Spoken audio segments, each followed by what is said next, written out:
During the course of the War in Heaven, the great primeval conflict waged between the ancient Necron tier empire and a mysterious race known as the Old Ones, the Necron tier, despite both their technological and numerical superiority, was slowly but surely being pushed to the brink of defeat. Jarek, the silent king of the Necron tier, seeing that his people were not only losing this war, but poised to turn upon one another in yet another series of interdynastic conflicts, would strike a bargain with the powerful godlike entities known as the C'tan, who themselves had come into conflict with the Old Ones at some indeterminate point in time. While it remains unclear just how the Necron tier and the C'tan made contact with one another, it is commonly believed that the entity which would come to be known as the Deceiver would offer the Necron tier both immortality as well as the strength to finally defeat the Old Ones. While Orican the Diviner, the king's royal astrologer, urged caution, Jarek would be swayed by the words of the Deceiver, forming a pact that would ultimately damn their race. This immortality would come in the form of biotransference, where each and every member of the Necron tier would be made to enter great bioforges, which would replace their organic bodies with entirely new forms crafted from living metal. With the species-wide completion of the biotransference process, the Necron tier would cease to be, becoming known henceforth simply as the Necrons. Despite initially viewing this transformation as a blessing, Jarek would eventually come to view the gifts bestowed by the C'tan as a curse.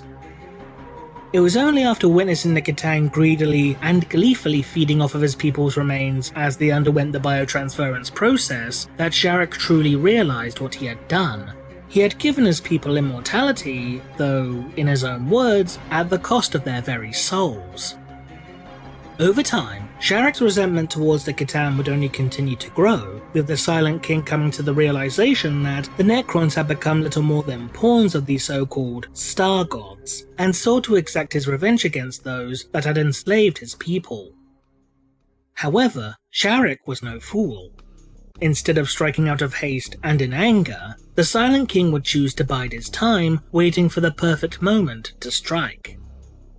Following the culmination of the war, which saw the Old Ones finally being defeated, Jarek would launch a full-scale rebellion against those that so arrogantly treated his people as slaves, attacking when the C'tan were both weakened and exhausted.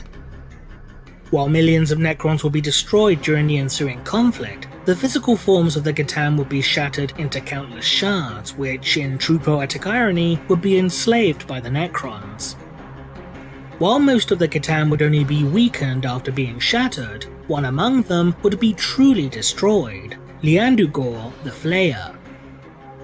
As the Necrons of the Maynarch dynasty tore the C'tan apart, Llandu'gor, in his death throes, would inflict a curse upon the Necron race, giving rise to a contagion that would come to be known as the Flayer Virus, as shown with the following quote from the novella Devourer.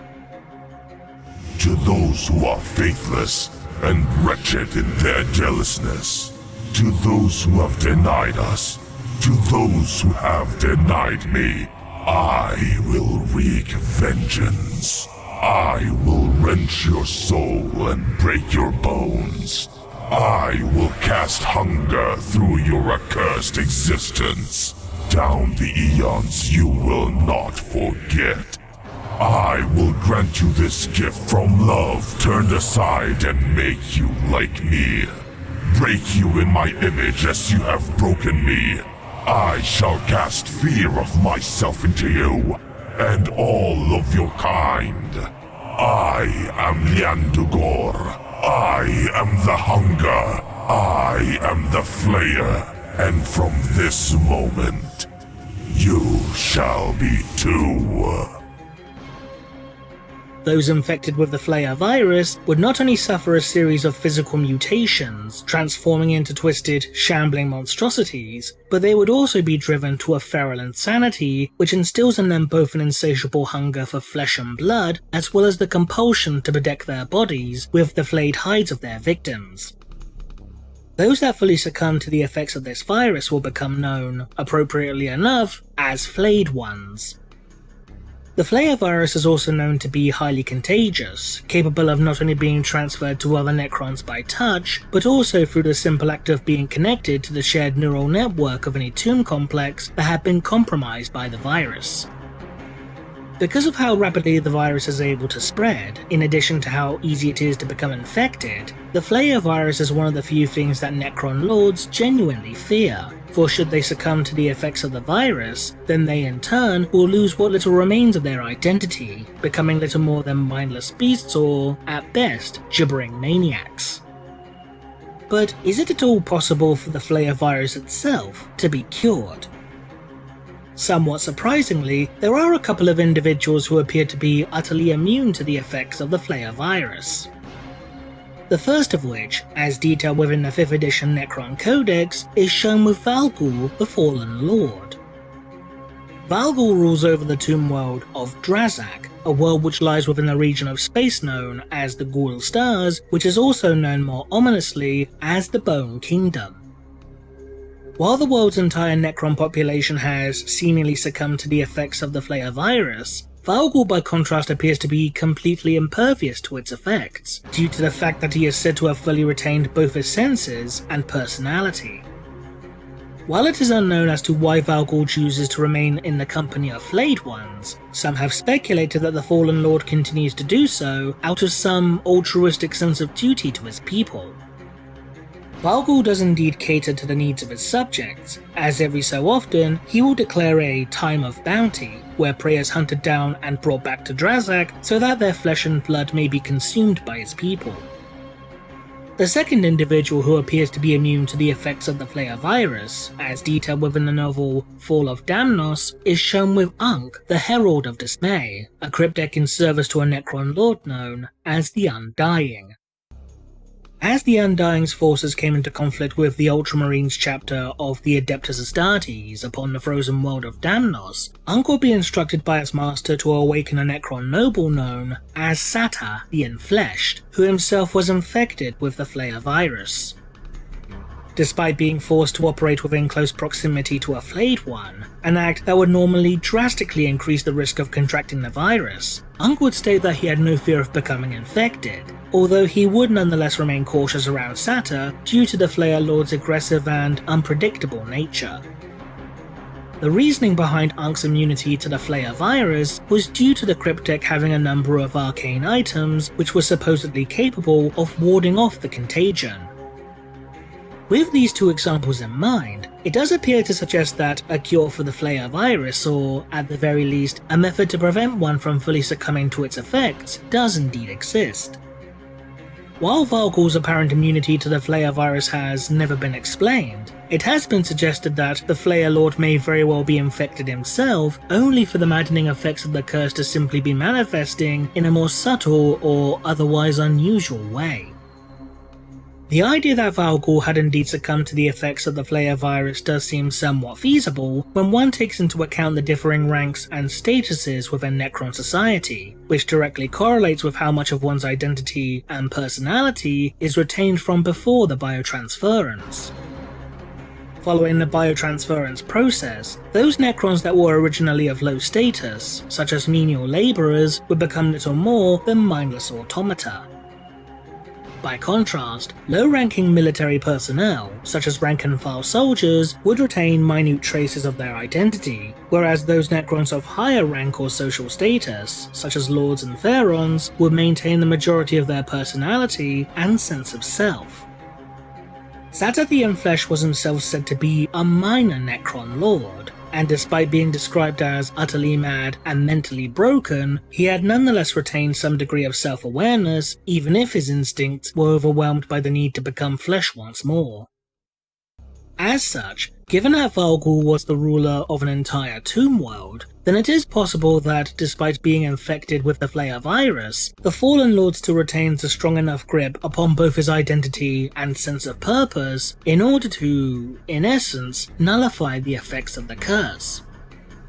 However, this notion is in itself contradicted by events that occurred within the novella Devourer. In late M41, as the Cryptis system came under assault from the forces of High Fleet Leviathan, the Flayer Virus would begin to rapidly spread across the tomb world of Kelrantir, which not only resulted in the majority of the awakening Necrons being transformed into little more than mindless beasts, but even the very ruler of Kelrantir herself, Ferak Nazkel, would fall victim to the curse. When Nazkel awoke from her sarcophagus, she would immediately attempt to infect the cryptek Valnir, as well as a number of Lychguard warriors that desperately sought to escape from the ever-increasing number of flayed ones. This would force Valnir to fight back against Nazkel in order to prevent herself from becoming infected, although her actions would cause the cryptek immense physical pain due to the fact that she was disobeying her inbuilt loyalty protocols. As such, this would appear to imply that being a figure of higher rank or status within Necron society is simply not enough to prevent one from fully succumbing to the effects of the Flayer Virus. However, it is possible that a way to prevent the effects of the virus from ever taking hold in the first place does indeed exist. As mentioned earlier, the cryptek known as Ankh would make use of a number of trinkets and devices which appeared to ward off the effects of the virus. It is worth noting at this point that many examples of Necron technology are so incredibly advanced that they appear to defy scientific explanation, appearing in many ways, for lack of a better term, magical. Such technologies include the ability to travel through time, create intense electrical storms, bend the very fabric of reality, as well as create gateways into alternate dimensions. As such, it's not unreasonable to assume that, over time, the Necrons could have developed a piece of technology to prevent one from ever contracting the Flayer Virus. The main problem with this particular idea, however, is that if such devices had already been manufactured, or at least were capable of being mass-produced, then wouldn't have such technologies become more prominent or otherwise more widespread throughout Necron society? In addition, if the Necrons were indeed capable of manufacturing such devices, then surely the various Pharaons and Overlords would be the prime recipients of such equipment due to their high standing within Necron society. This then leads to the second possibility in regards as to what kept Ankh immune to the effects of the Flayer Virus, that this technology was not Necron in nature, but something far older. As mentioned earlier, the objects that prevented Ankh from contracting the Flayer Virus were described as being arcane in nature. As it stands, there is indeed a race whose technology has also been stated to be arcane in nature, that of the Old Ones. The Old Ones were described as being master scientists, astronomers, and astrologers, as well as being immensely powerful psychers who would, over the course of their existence, create great works of psychic engineering. The most famous and arguably greatest of those feats undertaken by the Old Ones was the creation of the Webway, a vast and labyrinthine subspace network which allows one to travel from one point within the galaxy to another at far greater speeds than void travel could ever hope to achieve. It was due to the very existence of the Webway that the Old Ones were able to maintain such a monumental advantage against the Necron tier during the War in Heaven, allowing the Old Ones to launch a series of swift and brutal assaults against their foes, and retreating before the Necron tier could properly retaliate. If the technology that Ankh kept upon his person had indeed been constructed by the Old Ones, possibly being taken as a trophy during the course of the War in Heaven, then this could potentially explain his immunity to the Flayer Virus.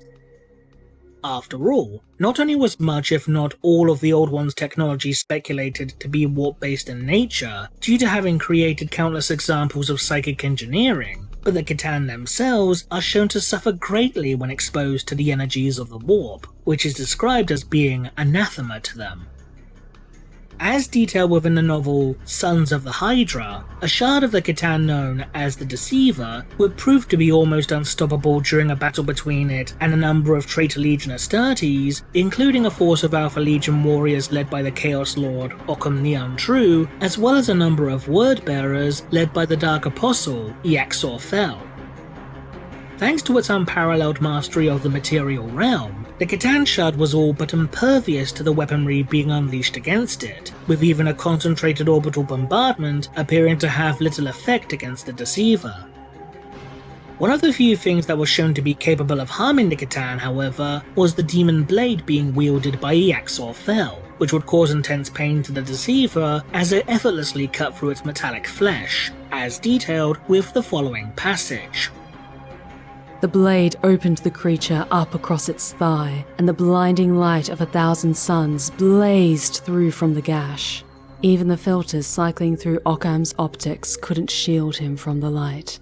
The Star God shrieked its alien rage, recognizing the warp-channeling weapon as a real danger to itself.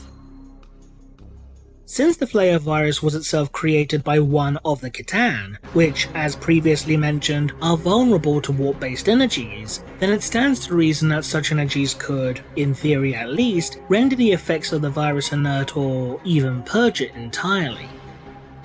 Because the technology of the Old Ones was heavily implied to be psychic in nature, or at the very least able to channel the energies of the warp in one way or another, then if the objects possessed by Ankh had truly been crafted by the Old Ones, such artifacts could in turn generate, in essence, some sort of psychic barrier, which in turn prevents the Cryptek from contracting a virus or is at the very least able to render it benign.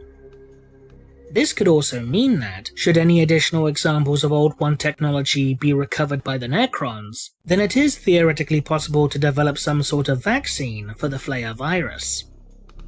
But given the turmoil that has spread across the galaxy in the millions of years since the extinction of the Old Ones, the possibility of finding such artifacts intact is slim to none at best. What do you think? Leave a comment below, and thanks for watching.